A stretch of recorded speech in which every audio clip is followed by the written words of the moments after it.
Get on mic and go. This is a response to you might be an aspie if, and I am an aspie, so I will add to the list of things, mostly from my own experience. Oh, let's see. So many of the ones that were on there I really agreed with. A few of them I haven't tried.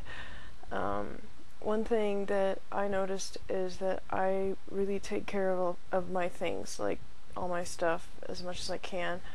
For one thing, I don't have a lot of stuff, and I've lost things in the past, so what I've got, it's kind of important, and I figure I spent money on it, I may as well keep it in good shape, especially because a lot of products aren't made to be kept in good shape anymore. Perfect segue. I think I talked to Safaroko about this. There used to be a thing in the 80s called 80s and 90s, the Trapper Keeper. And it's a folder. Bunny! And it's Velcro. It has a pocket where you can put stuff.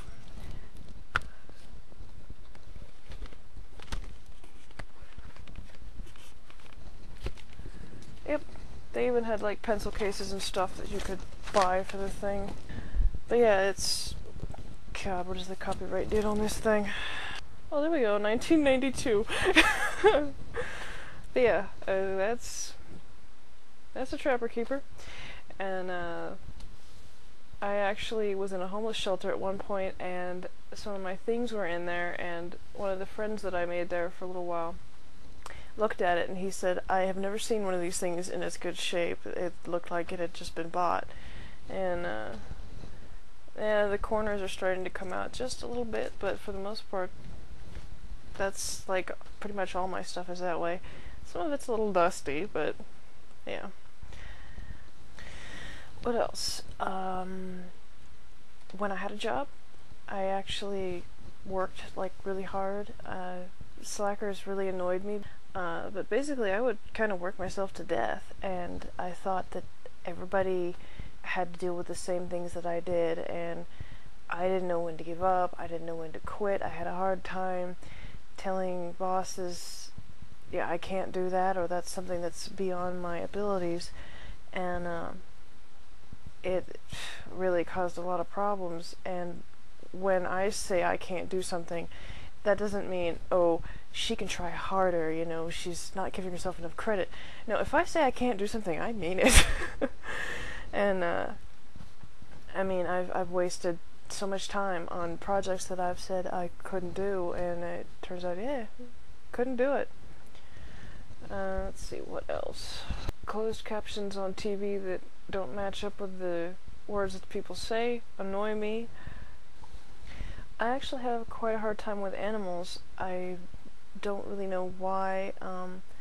I like cats and some dogs. Dogs can be a problem because they will pick up my fear, and a good dog will be like, oh, that's okay, it's okay, love me, pet me, don't be afraid. That kind of dog I can handle. It's a dog that picks up the fear and thinks that I'm dangerous that becomes a problem. But I mean, for the most part, even the animals that I have had, I have this like innate fear of them, which sucks because I like cuddly animals. I even had a dream once where there were a whole ton of cats in this house, and I didn't like any of them. I mean, the cats, yeah, but I still had that fear. And then I found this one little kitten, and I felt like nothing except kind of a almost empty happiness. Empty because that fear was missing, and the happy part was good, but the fear missing was kind of like, it was a clear, nice feeling. And then I lost the kitten, and found it upstairs in a room full of other cats, and I was fine with the kitten, but the other cats were like, ugh. I have a lot of dreams. That's another thing. I dream a lot. I dream vividly. Can usually remember a lot of it. I have a dream journal that I'll probably link. a lot of stuff doesn't go up because it's what I like to call crap mares. I will usually put up literal nightmares depending on the concept, but crap mares is like drama, family, people I never want to see again, and it's like, dude, that's the very last thing I need to be dreaming is, what kind of rest am I getting with this? Let's see, laughing in the middle of nowhere for no apparent reason. I have perfectly good reason, and my roommate has actually learned to ask why it is I'm laughing, because she usually likes the stories that come out of it. Sometimes it is movie scenes, television stuff that I remember. For the most part, though, it's usually online conversations with my online friends. God, I lost my train of thought so hard. But yeah, usually role-playing too, which means people who don't exist in a universe that doesn't exist, and boy, there are some very laugh-worthy memories there. So yeah, I'll be like, in the kitchen cooking, and all of a sudden... and my roommate goes, hmm? Oh, let's see. Obsessions, of course. In fact, I was so obsessed with Indiana Jones as a child and teenager that any part of history that he was involved in, I wanted to study a lot more. I even learned about like the Bolshevik Revolution and the Mexican Revolution. World War I and World War II obviously were big on my list, and I did everything I could to get more of that in. I was homeschooled, which is a rant for a whole other vlog, but that did allow me to at least expand on the things that I wanted to learn within the allowed limits. Let's see, there was the question of being gender confused. Yeah, I mean, that's probably not even the right way to say it anymore, but I miss the term manic depressive. I'm bipolar too, as well as Asperger's, and the politically correctness, it doesn't get along with me very well. I'd rather be called manic depressive, honestly. It says more like what it feels like.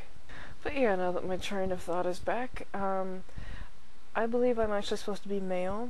I doubt pretty much everything I think. I'm a very insecure person for the most part, but in reality, if I could get rid of these squishy things on my chest and get a hysterectomy, I would do it in 5 seconds flat.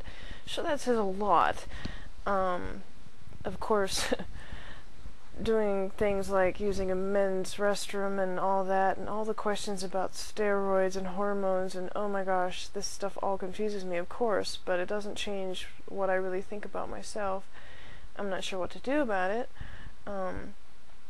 And I don't have any local support on that.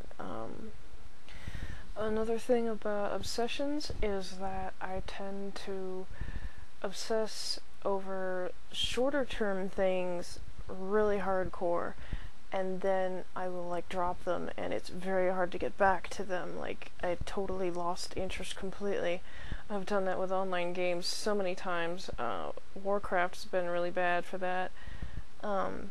Like I'll live in that game for a month, 2 months, 3 months, and then like I literally can't log in. I feel nauseous thinking about logging in. That's when I know it's a good time to turn it off.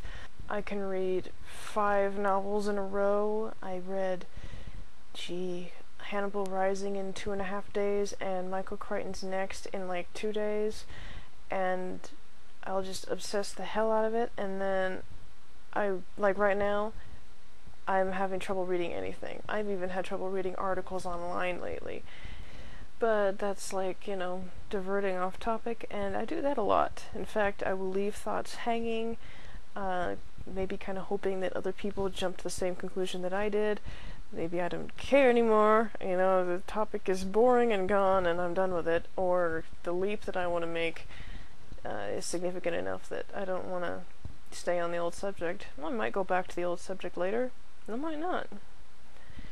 And that's all I can think of at the moment, because my brain is on like half flighty mode, but I'm at least doing better than I was earlier this week.